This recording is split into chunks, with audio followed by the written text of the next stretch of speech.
Welcome back to the renovation series. This is episode 12. These old hardwood floors have seen everything. Layers of paint splatters, decades of dirt, and the kind of wear that only comes with 100 years of footsteps. I didn't realize just how much work it would take to bring life back into something this old. But there is a certain satisfaction in peeling away all of those layers of neglect. It feels like uncovering a piece of history. At the same time, it makes me think about the contrast between these original floors and the brand new ones I just installed at the farmhouse. Living with the Flooret LVP for a month now has been the complete opposite experience, where these old floors demand hours of scrubbing while the new ones just need a quick steam mop to look fresh again. If you're new here, welcome. I'm renovating a 100-year-old home and bringing you along for the ride. Hit that subscribe button so you don't miss out on any upcoming episodes. Time has come. It is time to take care of these floors. This is a task that I've been mildly dreading to do because every square inch of this floor needs to be scrub-a-dub-dubbed. And I don't really want to do it, but I gotta do it. It's gotta get done. I wanted to hold off on doing the floors until I had the majority of all of my other projects done, especially all of the painting and like the dusty stuff. I wanted to just get all of the major projects done and then focus on the floors. And now is the time to do that because I want to start moving furniture in here and I want to start, getting it all set up. So floors it is. I've tried a few methods for cleaning these floors. I've already got the dining room scrubbed. What has been working is a bucket of hot water. And then I've been using this Murphy's wood cleaner. It's a concentrate, so you just do like a glug into your bucket. And I've tried an array of different scrubbing items. So if your floors are just dirty and not gunked with a century's worth of gunk and paint, one of these little scrubby pads will work. Get them at the dollar store. Definitely get them at the dollar store, and they're big like this. And then I also tried these. These are like a little stainless steel washcloths. I got these off TikTok shop. They are one of my favorite things I've ever purchased. I love these things. It's one of the best inventions of all time. Like, I refuse to wash my dishes with anything other than this. It gets like everything so clean. It doesn't scratch anything, but it like really, really scrubs.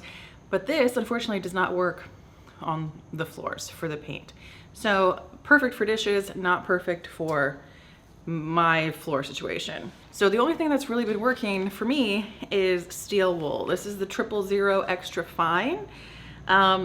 This works great. I do use a little scraper to get off like the big globs of paint, but for like paint that was dropped and then smeared that you can't really scrape up, the steel wool does a great job. Now the steel wool is going to take the finish off of your floors. So if you're not dealing with a ton of paint and a ton of like decades worth of gunk, don't use steel wool because it's gonna leave some bare patches. Think of steel wool as sandpaper, right? If you sand down your floors, it's not gonna be even, right? For me, I kind of had to go this route because there's so much paint and gunk on these floors. I kind of had to do something a little bit more abrasive. I actually think that I found the right product to condition and seal these floors for after I'm scrubbing. I have a little patch test working right now, and if that works, then it's gonna be so easy to seal these floors. But let's start scrubbing these floors because it's time. Let me move my security system out of the way. So I like to work in sections. I go in and I get the area I can reach immediately a little wet with that hot water with the Murphy's stuff.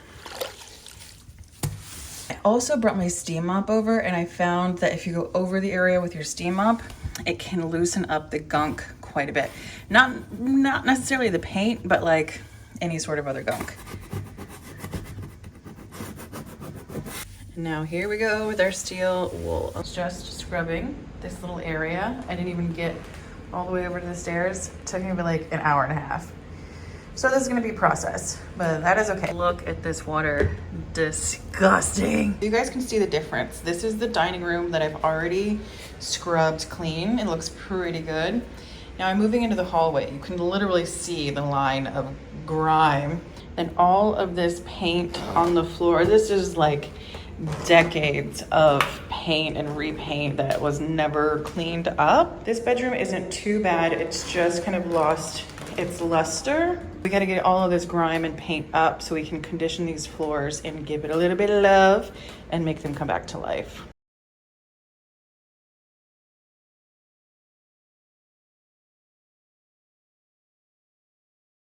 So it's been about a month since I installed these Modine LVP floors from Flooret, and I wanted to give you a little update on a few things that I've been noticing. I'm also going to show you a floor that I installed about 8 years ago and give you a little compare and contrast and my thoughts on those as well. We are currently sitting with little Miss Lucy in puppy prison because she's dealing with a UTI. Thank God I was able to put these in before she got her little infection, because there's been an accident pretty much every hour on the hour with this little girl.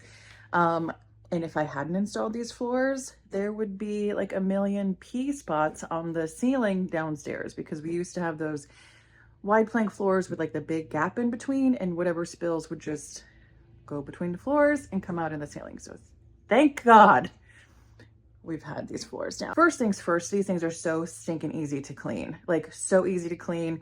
And I thought that going with a little bit darker of a wood, because I was thinking about that Nikon. The Nikon is lighter, but I'm so happy I went with the Kingswood. I thought the Kingswood might show all of the dog hair and crumbs a little bit more, but it actually hides it. Like I'll go to clean and I'm like, the floor looks pretty clean. Do I need to mop today? And then I'll sweep and I'm like, wow, that's a lot of dog hair. So it hides, it disguises the dog hair pretty easily, but these are so easy to clean. So what I was originally using to clean was just like a Bona mop, right? And that does a good job of just like getting up the dust and doing a quick little once over, fine. But in front of the stove and from the garbage bin where you have like kind of like some splatters or spills, the Bona mop just wasn't cutting it. So I would just spray and then go in and wipe it down by hand, fine, whatever. But then Fetbo sent me their steam mop. And holy cannoli, how have I never realized the genius of a freaking steam mop? This thing is great. I literally use it every single day. I'm getting ready to head over to the other house and I'll show you how it works. But steam mopping these floors, incredible. So easy. Any sort of like stickiness or any sort of oil splatter from your stove, boom, comes right up. So 10 out of 10 for easy cleaning.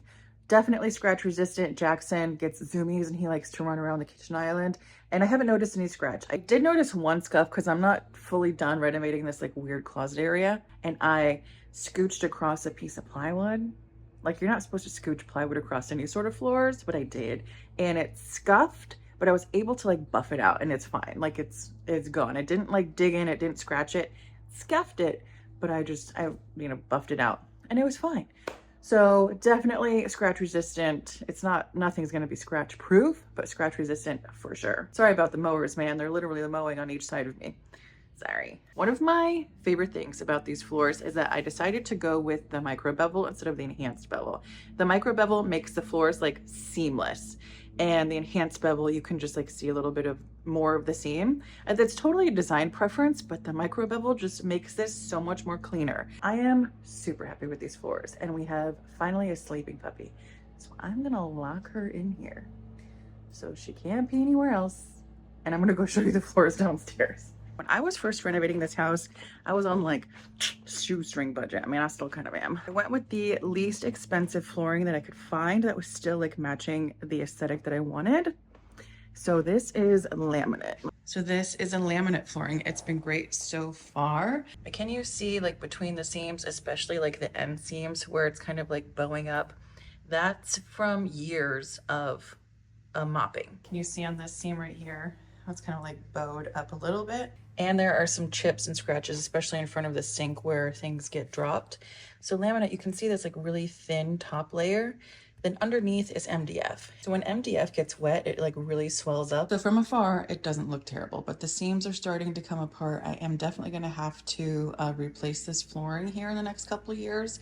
And when I do, I'm gonna go with something that is 100% waterproof, like the Modine LVP. So definitely, if you're gonna be putting a plank flooring in any sort of wet areas, like a laundry room, a kitchen, a bathroom, a mudroom, do something that's 100% waterproof. Do not do like a laminate with the MDF underlay. You're gonna regret it, and you're gonna have to replace it within 10 years.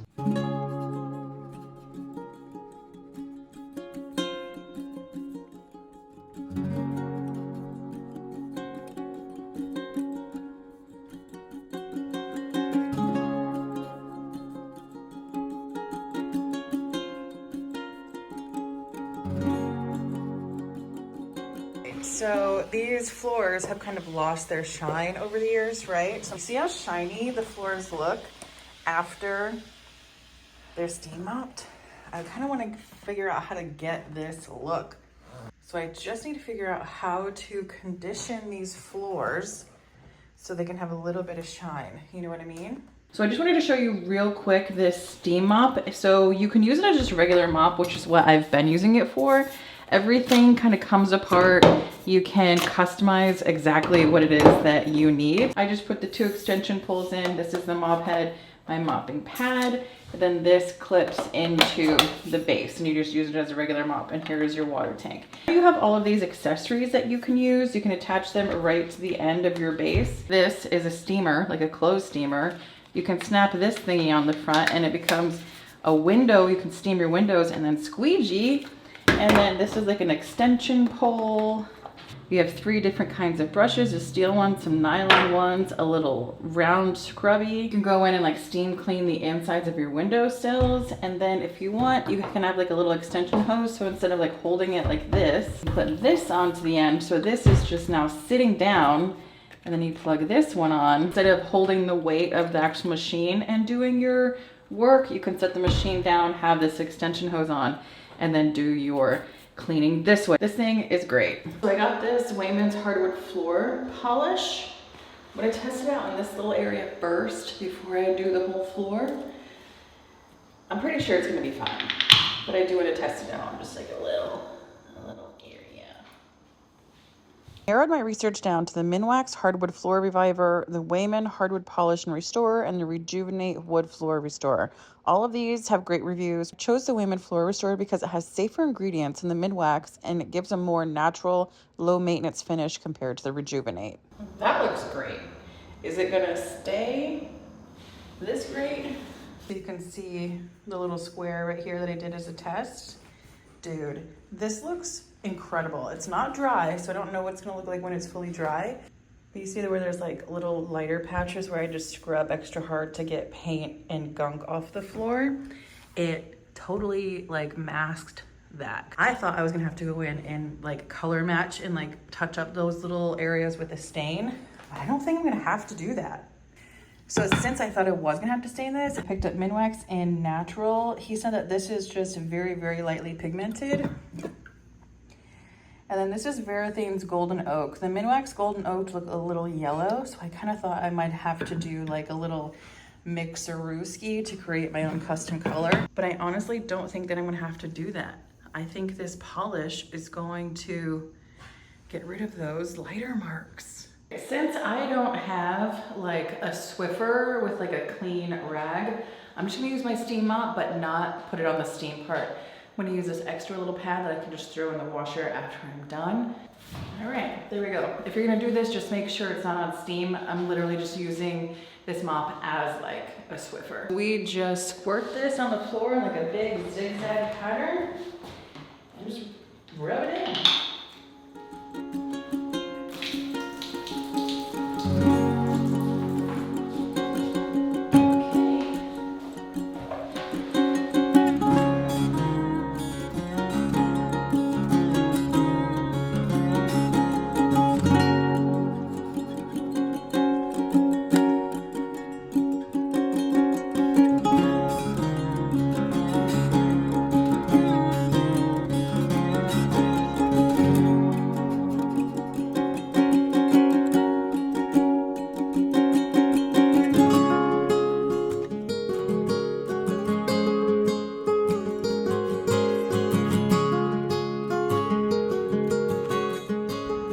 This looks pretty freaking incredible. The difference between the bedroom and the hallway. Now this hasn't dried. I literally just finished it. It needs a good half an hour to dry. But I think this is gonna look really good. Right, it's dry. This looks incredible. Oh my God. Okay, I'm gonna go in with my second coat.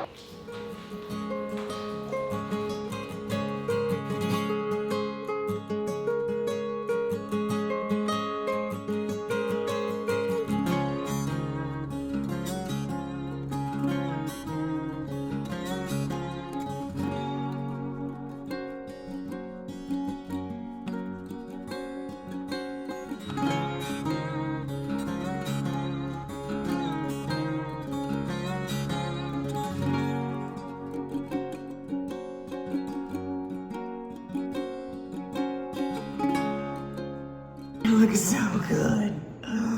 Oh my God, I'm so happy I went with the Wayman's product. I'm sure the other two are just as good, but this looks incredible. This is the second coat, it's drying. I'm so happy. I can't wait till the rest of the floors in here look as good. Look at that shine. Holy cannoli. But that is very exciting. Thank you guys so much for hanging out with me today, and I will see you all on the next one. Bye.